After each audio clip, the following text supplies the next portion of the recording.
Welcome to the Old Guy Bourbon channel. Why do we call it that? Well, because I'm an old guy and that's bourbon.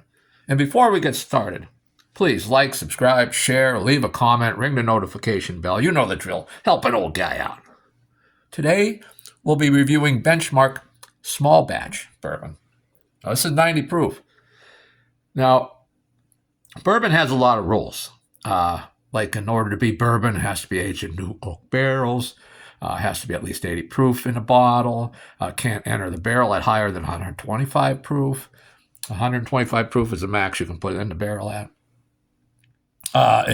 To be a straight bourbon, it has to be at least 2 years old.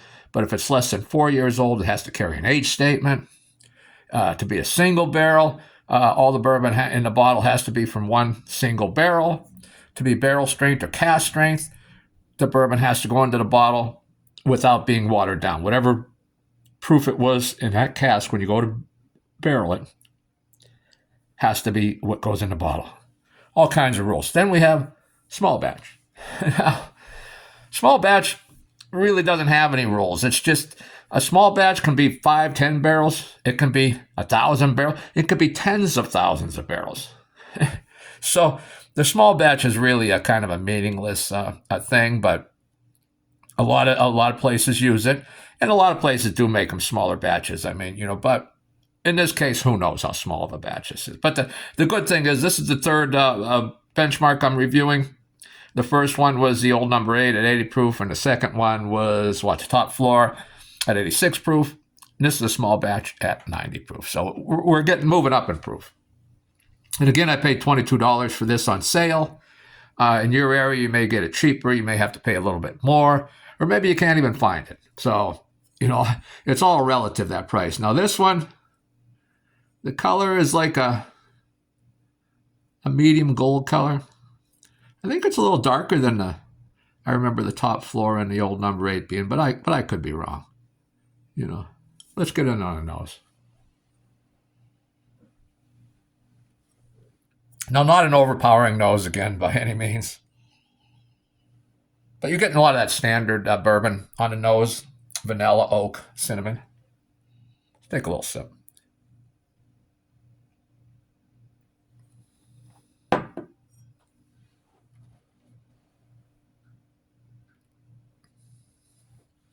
Well, the first sip of the day, a little bit of that ethanol heat comes through because you're not really acclimated. But it's not terribly proofy. And again, the first sip, I'm getting the standard bourbons carrying over, the vanilla, the caramel, and the cinnamon. So let's get in a little deeper on the nose, see if we can dig out some more stuff on this nose. What did I say was on the nose? I said vanilla, oak, and cinnamon.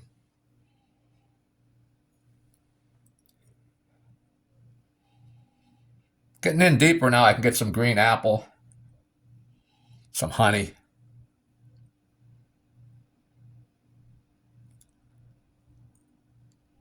A little touch of black licorice. So that ain't a bad nose. I mean, you got to search around in there, but it's got a few things on the nose. Let's take that second sip and see if we can dig anything else out of the pellet.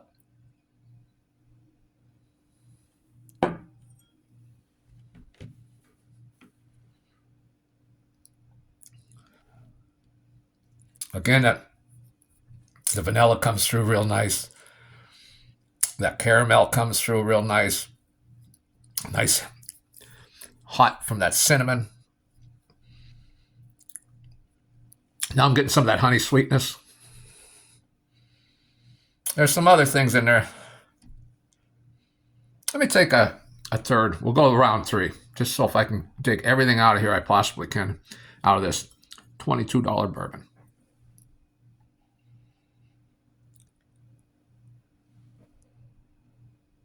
Again, on the nose, I can't get anything new, but definitely getting that vanilla, the oak, the cinnamon are real strong. Then you got to kind of search a little bit for the apple and the honey and a little bit of that black licorice. And that's about all I'm getting out of the nose. So nothing new on the nose. Let's go in for that sip.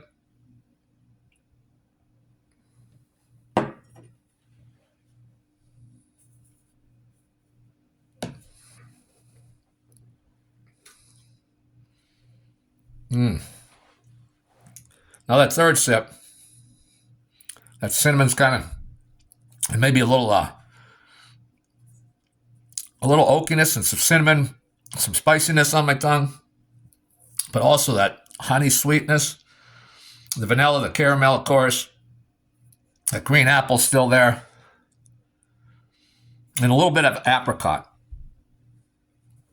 And that apricot carries through into the finish. Again, I'm getting that oak. Not a real powerful oak, but that honey's there, that honey sweetness. Cinnamon, honey, oak, and that apricot. And that the finish, it's like a medium length finish. Not long by any stretch of the imagination, but not short in my opinion. It hangs around a little bit. Matter of fact, that honey's still sitting on my tongue a little bit. So for $22, a 90 proof bourbon, at least in my area, this is a good deal. I would rate this as one of my better bourbons that I can find for $22. As a matter of fact, I would say it's the best $22 bourbon I can find here in my area in Pennsylvania. And I'm sure you can find better. You know, there's places with so much selection, you know. I just can't compete with that. I'm not saying there isn't. I'm just saying for me. Well worth it. I would recommend this one. Very flavorful. Nothing offensive in it. Nice 90 proof is a decent proof. And, well, that's about it for today. Now, I'll continue on this benchmark lineup. What do I got left? I think I have the single barrel at 95 proof, I believe. The bonded at 100 proof, and then the full proof at 125 proof. So I got 3 left of these two, and I hope they just keep getting better as they have so far. The old number 8 wasn't bad. It's not something I would buy again. Top floor was decent.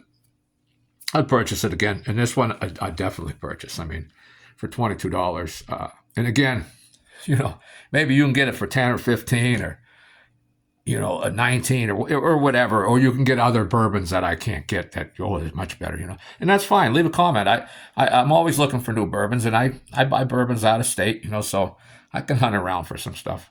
Well, thanks for subscribing, if you did. I want to welcome my new subscribers, thank my old subscribers, and we'll see you next time.